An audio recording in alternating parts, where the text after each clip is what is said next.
when we are pushed outside our comfort zone, of course, like we start to have a little bit lower confidence because it's just something we've never done before. And we hear that, right? It's like we say it to our kids, like, why don't you try to go do this? Well, I've never done that before. Well, duh, right? Like we know we haven't done it before, so we know it's going to be hard. So set that expectation already that if you want to reach for something that you've never done before, in this case, we're talking about changing price points. Either whether you're approaching someone in a new price point or you've been approached, either one, right? It still can be completely overwhelming. And even for me, 7 years in the business, and when I got approached for, a $3 million listing, I was like, oh boy, like, what do I do? And it made me stop and really think. Now, part of the confidence that I want you guys to really tell yourself and have is you can do it. Everybody else can do it. You can do it too. And that's kind of what we're going to talk about today. Really, the difference between a $300,000 listing and a $3 million listing. What really is the difference between the two? I'm going to set your expectations today about the differences between those. Okay. And by the time you're done here, you'll be like, I can do it. Bring it on. So that's what we're going to talk about. Okay. So welcome everybody. Welcome to all those that we've never seen before. Happy to have you. We're going to step it up. Okay. So these are 3 things I want you to know. So write these down, very key elements. Okay. You have to create your opportunity. If you wait for that $3 million listing or $1.5 million listing or $800,000 listing, whatever is outside of your comfort zone, if you decide to wait for it to come to you, you may be waiting a really long time.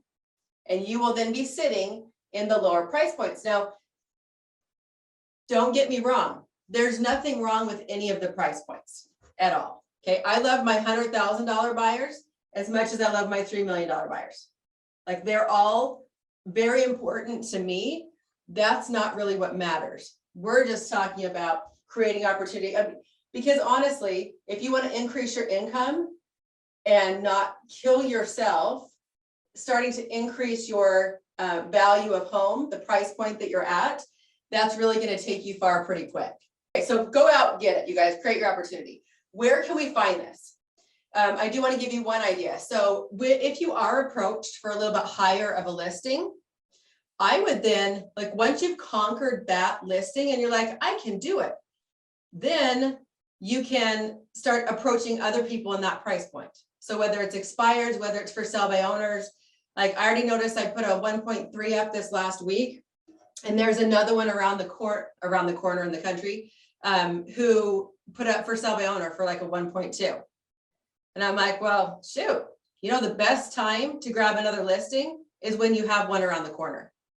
You know that?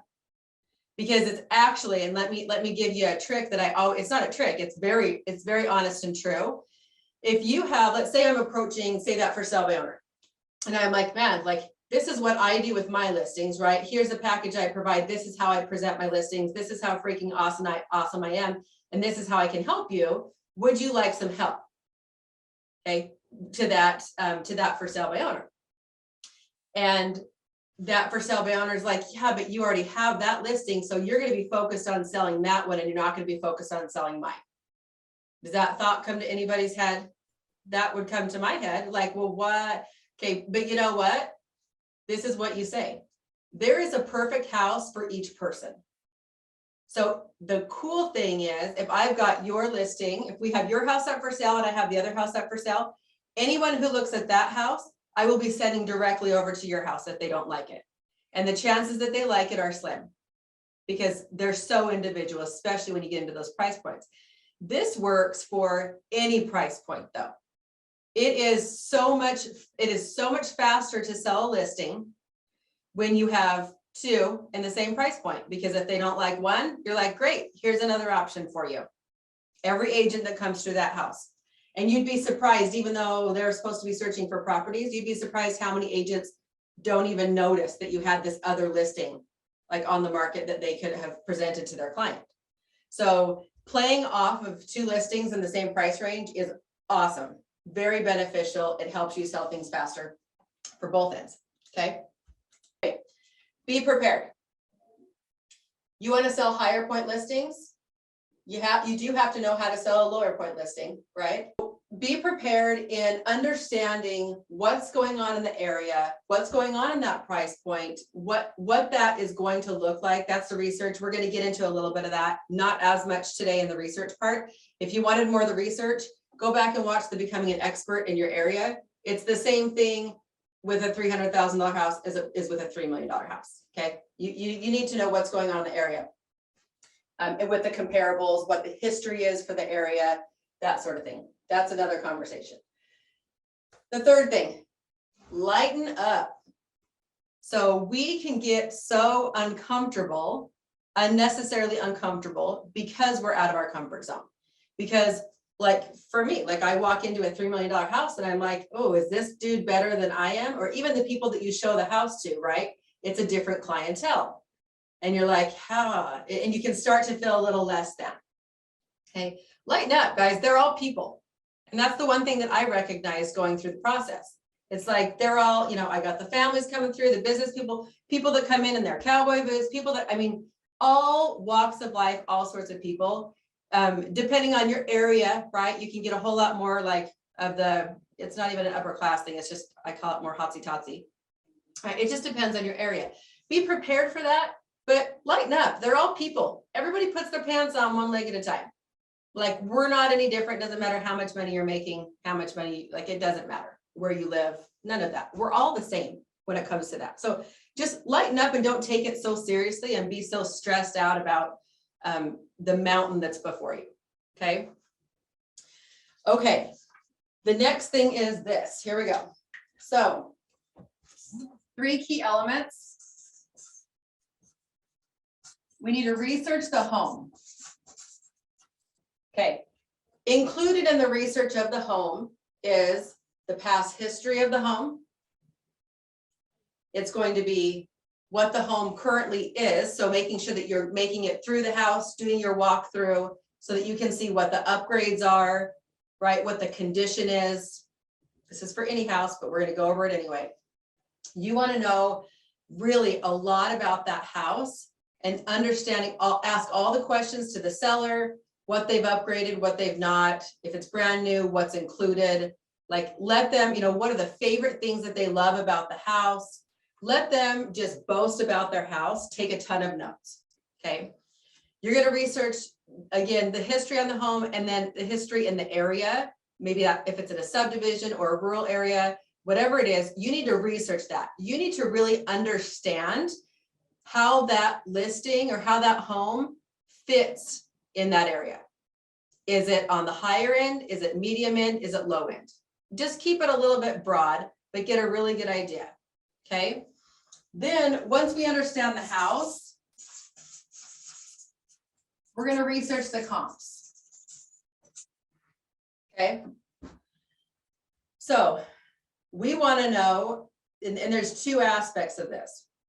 You want to research the comps in regards to what's pending and sold, but then you also have to look at what is active. You want to look at your competition.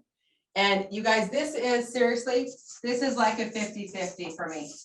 It is just as important to understand your competition as it is to understand what just went pending and sold. And the mistake I see most agents make is they just, we do our CMAs. Well, do our CMAs include active? No, they don't.